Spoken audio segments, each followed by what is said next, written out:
Hello dear friends, ഇന്ന് നമുക്ക് ഇപ്പി നൂഡിൽസ് കുട്ടികൾക്ക് അവർക്ക് ഭയങ്കര ഇഷ്ടമാണ്. എന്നാലും നമുക്കത് കുറച്ച് ഹെൽത്തി ആയിട്ട് എങ്ങനെ തയ്യാറാക്കാമെന്ന് നോക്കാം. അതിനായിട്ട് ഞാനൊരു പാൻ അടുപ്പിലേക്ക് വെച്ച് 1 സ്പൂൺ വെളിച്ചെണ്ണയാണ് ഒഴിച്ച് കൊടുത്തിട്ടുള്ളത്. ഇനി ഇതിലേക്ക് 4 അല്ലി വെളുത്തുള്ളി ചേർത്ത് കൊടുക്കുന്നുണ്ട്. 2 കവർ ഇപ്പിയാണ് എടുത്തിട്ടുള്ളത്. അതുകൊണ്ട് നമ്മൾ 2 ചെറിയ സവാള കൂടി എടുത്ത് ചെറുതായിട്ട് അരിഞ്ഞ് വെച്ചിട്ടുണ്ട്. അതുകൂടി ചേർത്ത് കൊടുക്കാം. ഇപ്പി നൂഡിൽസ് ഒന്നും ഇപ്പി എന്നല്ല, ഇങ്ങനത്തെ ഒന്നും കഴിക്കാൻ പാടില്ല എന്നാണ്. എന്നാലും കുട്ടികൾക്ക് ഭയങ്കര ഇഷ്ടമാണ്, അവരത് കഴിക്കും. അപ്പം നമുക്ക് കുറച്ച് ഹെൽത്തി ആയിട്ട് എങ്ങനെ കുട്ടികൾക്ക് തയ്യാറാക്കി കൊടുക്കാമെന്നാണ്. ഇപ്പം നമ്മുടെ സവാളയൊക്കെ ഒന്ന് വഴണ്ട് വന്നിട്ടുണ്ട്. ഈ സമയത്ത് കുറച്ച് വെജിറ്റബിൾസ് നമുക്ക് കട്ട് ചെയ്തത് ചേർത്ത് കൊടുക്കാം. നമ്മൾ ബീൻസ് കട്ട് ചെയ്തതാണ് ചേർത്ത് കൊടുക്കുന്നത്. ഇനി നമ്മൾ ക്യാരറ്റ് കൂടി കട്ട് ചെയ്തിട്ടുണ്ട്, അതുകൂടി ഇതിലേക്ക് അങ്ങ് ചേർത്ത് കൊടുക്കാം. വെജിറ്റബിൾസ് കഴിക്കാൻ മടിയുള്ള കുട്ടികൾക്ക് ഇങ്ങനെയൊക്കെ തയ്യാറാക്കി കൊടുക്കുമ്പോൾ അവർ കുറച്ച് രുചികരമായിട്ടത് കഴിച്ചോളും. ഇനി നമുക്കിതിലേക്ക് എരിവിനാവശ്യമായ പച്ചമുളക് ചേർത്ത് കൊടുക്കാം. ഞാനിപ്പോൾ 2 പച്ചമുളക് കട്ട് ചെയ്ത് വച്ചിട്ടുണ്ട്, അത് ഇതിലേക്ക് ചേർത്ത് കൊടുക്കാം. ഇനി 2 പഴുത്ത തക്കാളിക്കാണ് അരിഞ്ഞു വെച്ചിട്ടുള്ളത്. ഇനി നമുക്കിതിലേക്ക് അരിഞ്ഞു വെച്ചിരിക്കുന്ന ടൊമാറ്റോ കൂടി ഇതിലേക്ക് ചേർത്ത് കൊടുക്കാം. ഇനി വെജിറ്റബിൾസിന് ആവശ്യമായ ഉപ്പ് കൂടി ചേർത്ത് കൊടുക്കാം. ഉപ്പ് കൂടി ചേർത്ത് നല്ലതുപോലെ ഇതൊന്ന് മിക്സ് ചെയ്തെടുക്കാം.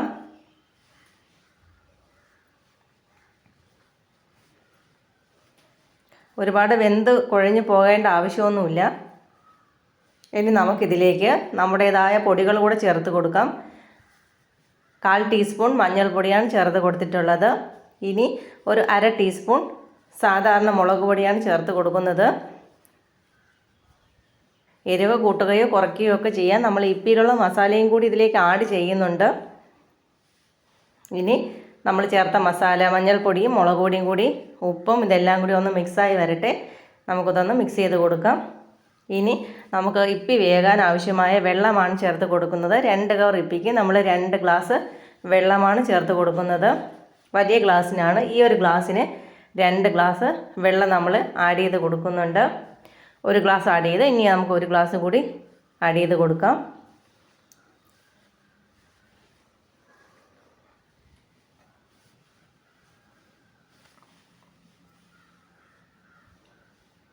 രണ്ട് ഗ്ലാസ് വെള്ളവും നമ്മൾ ആഡ് ചെയ്ത് കൊടുത്തിട്ടുണ്ട്. ഇനി ഇതൊന്ന് തിളച്ച് വരട്ടെ.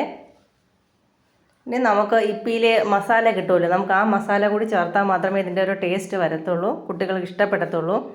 അപ്പോൾ നമുക്ക് ആ 2 മസാല കൂടി ഇതിലേക്ക് പൊട്ടിച്ച് ചേർത്ത് കൊടുക്കാം. 2ഉം പൊട്ടിച്ച് ചേർക്കുന്നുണ്ട്.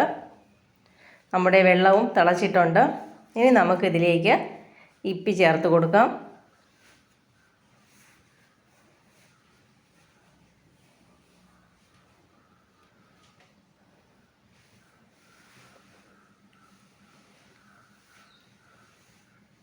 രണ്ട് കവർ ഇപ്പിയും നമ്മൾ ചേർത്ത് കൊടുക്കുന്നുണ്ട്. ഇനി ഈ മസാലയൊക്കെ ഒന്ന് പിടിക്കാനായിട്ട് നമുക്ക് 1 മിനിറ്റ് ഇങ്ങനെ ഒന്ന് വച്ച് തിളച്ചതിന് ശേഷം ഒന്ന് തിരിച്ചും കൂടെ ഇട്ട് കൊടുക്കാം. അപ്പോൾ പെട്ടെന്ന് ആ മസാലയൊക്കെ ഒന്ന് പിടിച്ച് പെട്ടെന്ന് വെന്ത് കിട്ടും. ഇനി നമുക്കിതൊന്ന് തിരിച്ചും കൂടെ ഒന്ന് ഇട്ട് കൊടുക്കാം. ഇനി നമുക്ക് ഫ്ലെയിം ഒന്ന് കുറച്ച് വെച്ച് അടച്ച് വെച്ച് കൊടുക്കാം. അപ്പോഴേ ആ ഒരു ലോ ഫ്ലെയിമിലിരുന്ന് ഇത് വെന്തോളും. നമ്മളെല്ലാം ഇതേപോലെ ഒന്ന് തിരിച്ചും കൂടെ വച്ചിട്ടുണ്ട്.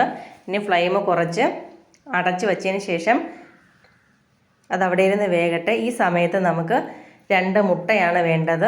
നമ്മൾ ഇപ്പിയിൽ മുട്ടയും കൂടെ ചേർത്താണ് തയ്യാറാക്കുന്നത്. ഇനി നമുക്ക് 2 മുട്ട എടുക്കാം. ഇപ്പം ഇത് അടച്ച് വെച്ച് കൊടുക്കാം. അപ്പുറത്തെ അടുപ്പിലേക്ക് മാറ്റി കൊടുക്കാം. അടച്ച് വെച്ചിട്ടുണ്ട്. ഇത് അവിടെ ഇരുന്ന് വേകട്ടെ. ലോ ഫ്ലെയിമിൽ ഇത് വച്ചിരിക്കാം. അതവിടെ ഇരുന്ന് വേകുന്ന സമയത്ത് വേറൊരു പാൻ അടുപ്പിലേക്ക് വെച്ച് ഓയിൽ സ്പ്രെഡ് ചെയ്ത് കൊടുത്തിട്ടുണ്ട്. 2 മുട്ട ഉടച്ച് മുട്ടയ്ക്ക് ആവശ്യമായ ഉപ്പും ചേർത്ത് അല്പം കുരുമുളക് പൊടി കൂടി ചേർത്തിട്ടുണ്ട്. കുരുമുളക് കുട്ടികൾക്ക് ഇഷ്ടമില്ല എന്നുണ്ടെങ്കിൽ സ്കിപ്പ് ചെയ്യാം. 2 മുട്ടയും നമ്മൾ ഒഴിച്ച് കൊടുത്തിട്ടുണ്ട്. ഇനി നമുക്ക് ഈ മുട്ടയൊന്ന് പൊടിച്ചെടുക്കണം. അല്പം ഒന്ന് വെന്ത് വരട്ടെ. ആ സമയത്ത് നമുക്കിതിനെ ഒന്ന് പൊടിച്ചെടുക്കാം. ഇങ്ങനെയൊക്കെ തയ്യാറാക്കുമ്പോഴത്തേക്ക് കുറച്ച് ഹെൽത്തിയുമായിരിക്കും, കുട്ടികൾക്ക് ഇഷ്ടപ്പെടുകയും ചെയ്യും. ഇനി നമുക്ക് ചെറുതായിട്ട് ഇതിനെ ഒന്ന് പൊടിച്ചെടുക്കാം. ഒരുപാട് ചെറുതല്ല, പീസാക്കി എടുക്കാം. ഇതേപോലെ സ്പാച്ചില കൊണ്ട് ഇങ്ങനെ ചെയ്യുന്ന സമയത്ത് കട്ട് ചെയ്ത് കിട്ടും. ഈ സമയത്ത് നമ്മുടെ ഇപ്പി അപ്പുറത്തെ അടുപ്പിലിരുന്ന് വേകുന്നുണ്ട്. നമ്മൾ ചെറുതായിട്ട് പൊടിച്ചെടുത്തിട്ടുണ്ട്. നമുക്ക് ഈ ഒരു പരുവം മതി. റെഡി ആയിട്ടുണ്ട്. കണ്ടോ, ചെറിയ പീസ്, ഒരുപാട് ചെറിയ പീസൊന്നും ആക്കണ്ട, ചെറുതായിട്ട് ഇങ്ങനെ കട്ട് ചെയ്തെടുത്താൽ മതി. ഓക്കെ, ഇത് റെഡി ആയിട്ടുണ്ട്. ഇനി നമുക്ക് ഇപ്പി വെന്തോ നോക്കാം. ഇപ്പം നമ്മുടെ വെള്ളം എല്ലാം വറ്റി ഇപ്പി കറക്റ്റ് പരുവത്തിൽ വെന്തിരിപ്പുണ്ട്. കണ്ടോ, ഇനി നമ്മൾ തയ്യാറാക്കി വെച്ചിരിക്കുന്ന മുട്ട കൂടെ ഇതിലേക്ക് ചേർത്ത് കൊടുക്കാം.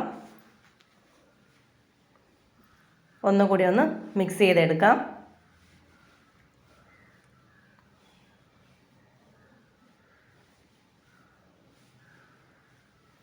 അപ്പം നമ്മൾ ഫ്ലെയിം അങ്ങ് ഓഫാക്കി കൊടുത്തിട്ടുണ്ട്. മതിയാവും. വെള്ളമെല്ലാം വറ്റി കറക്റ്റ് പാകത്തിനായിട്ടുണ്ട്. ഈ സമയത്ത് നമുക്ക് പുതിനയിലയോ മല്ലിയിലയൊക്കെ ചേർത്ത് കൊടുക്കാം. ഇപ്പോൾ എൻ്റെ കയ്യിൽ പുതിനയിലയില്ല, മല്ലിയിലയേ ഉള്ളൂ. ഞാൻ കുറച്ച് മല്ലിയില വിതറിയിട്ടുണ്ട്. നിങ്ങൾക്ക് പുതിനയിലയൊക്കെ കിട്ടുകയാണെങ്കിൽ കുറച്ചുകൂടിയൊക്കെ മല്ലിയില ഉണ്ടെങ്കിൽ വിതറാം. സൂപ്പർ ടേസ്റ്റാണ്. ഇതുവരെയും നിങ്ങൾ മുട്ടയൊക്കെ ചേർത്ത് ഇതേപോലെയൊക്കെ ഒന്ന് ട്രൈ ചെയ്ത് നോക്കിയിട്ടില്ലെങ്കിൽ ഉറപ്പായിട്ടും ഇതേപോലെയൊക്കെ ഒന്ന് ട്രൈ ചെയ്ത് നോക്കുക. സൂപ്പർ ടേസ്റ്റാണ്. കുട്ടികൾക്ക് ഇഷ്ടപ്പെടും, ഹെൽത്തിയുമാണ്. ഇനി നമുക്ക് വേറൊരു പാത്രത്തിലേക്ക് മാറ്റാം. കാണാനും കഴിക്കാനും നല്ല ടേസ്റ്റാണ്. മുളക് പൊടി കൂട്ടുകയോ കുറയ്ക്കുകയോ ഒക്കെ ചെയ്യാവുന്നതാണ്. കണ്ടോ, ഒരുപാട് ഒട്ടി പിടിച്ചിട്ടൊന്നുമില്ല. നല്ല സൂപ്പർ പെർഫെക്റ്റ് പാകത്തിന് കിട്ടിയിട്ടുണ്ട്. കണ്ടോ,